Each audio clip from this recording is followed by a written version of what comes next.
In this seventh study in the Song of Songs, we reach today chapter 3, verses 6 to 10. The New International Version translates it as follows. Who is this coming up from the wilderness like a column of smoke, perfumed with myrrh and incense, made from all the spices of the merchant?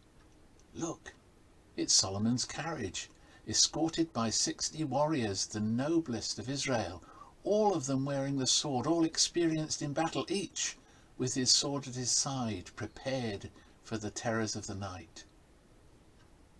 King Solomon made for himself the carriage. He made it of wood from Lebanon. Its posts he made of silver, its base of gold. Its seat was upholstered with purple, its interior inlaid with love. Daughters of Jerusalem, come out and look. You daughters of Zion, look on King Solomon wearing a crown, the crown with which his mother crowned him on the day of his wedding, the day his heart rejoiced. In the previous 2.5 chapters we have been a fly on the wall as we've witnessed a young couple falling in love. We've imparted their initial and mutual infatuation. We've watched on discreetly as they have begun to explore one another physically. We've rejoiced as we have recognized that they have understood that the best experience of full sexual union is one that builds upon a deep friendship and a lasting exclusive commitment to one another. We've seen their deepening confidence in one another that has left neither of them in doubt that they have met their match in the best possible sense of the phrase. And finally, in the early verses of the present chapter, we've met the bride-to-be on her wedding eve, longing to be with no one else but the one to whom she is united in such a deep and passionate love. It comes as no surprise then that the songs that follow in chapter 3 verses 6 through to chapter 5 verse 1 describe to us the wedding day. In this study, however, we restrict our comments to chapter 3 verses 6 to 10. We know very little about the manner in which weddings were celebrated in the ancient Near Eastern world, and we also know that poets have always resorted to the remotest and dustiest corners of dictionaries in pursuit of their trade. This means that some of the words used in this song are so rare that establishing their meaning can be little more than guesswork. It also means that the details of what are described here are somewhat lost on us. However, we're not left in the dark. The best explanation of what is taking place here is to suggest that in the poet's culture, the groom travelled in as much splendour as could be managed, and that the wedding took place at the bride's home.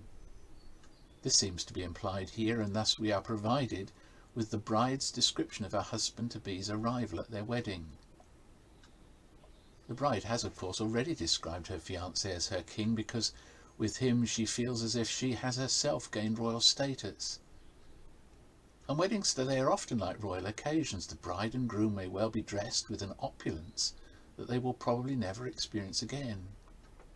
Ushers, bridesmaids and groomspersons act like a military guard, appointed to ensure that both the bride and the groom are present and correct for their great day, and to be witnesses to their commitment made to one another. The arrival of one, if not both of the parties, is also often in a vehicle which would normally only be used by those in exalted society. Life has not changed so much. It's not surprising then that the groom arrives in a vehicle which is the best approximation to a royal chariot available to him, nor that he is surrounded by protective groomsmen. Small wonder then that the bride hurries out with her attendants and bids them admire the splendour of her fiancé's arrival, although we note that her eyes are less on the chariot than that of her King Solomon. So much for the big picture. There are, however, a number of details that we cannot possibly pass over and would surely not have been missed by those first acquainted with this song. It's therefore difficult not to miss the allusions in verse 6 to the experience of Israel in the wilderness. Unless we miss this, the very word wilderness is used. Consequently, the column of fire accompanied by the sweet-smelling spices is surely an allusion to the tabernacle, where the Lord dwelt among his people and they offered perfumed worship to him. With this in mind, we notice the reference in verse 9 and the beginning of verse 10 to Solomon's use of cedars from Lebanon. In the Bible story, we are told he did so to build houses for both himself and the Lord his God. The groom is seen, therefore, as arriving in a sort of mobile temple. It is then difficult not to conclude that the wedding being described here is seen to be one in which God is himself present. He has come accompanied by the symbols of his glory to declare his approval and blessing upon this young couple. However, more than that, it seems that in their union they are building a sacred place, one in which God himself has come to make his home. The language is, if it is the correct word, sacramental. There are even echoes of the Garden of Eden in their marriage, supremely witnessed in the sexual union they will shortly enjoy.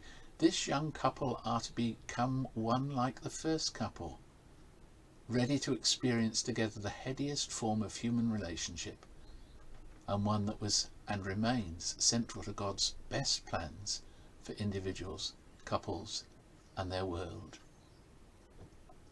Another suggestive detail is the fact that the bride's mother-in-law seems to have a prominent, almost priestly role. It is she who in verse 10 places the crown on her son's head as the symbolic act which unites the young couple. Hitherto he has been her own since she bore him. Now, however, there is another woman who is and must be the one with whom her son shares his deepest intimacies. So she is enacting a significant change in her son's status. And all this is done to public acclaim. A crowd of family and friends, as well as well-wishing onlookers, are present at this very public event. The surrounding community, therefore, are witnesses to an event that affects them all and helps consolidate their society. So when we reach the end of this short song, the young lovers are now husband and wife. On behalf of the community as a whole, the groom's mother has fulfilled her priestly duties, and what has taken place is profoundly solemn. There is the recognition that something has changed in the local social order and in family relationships.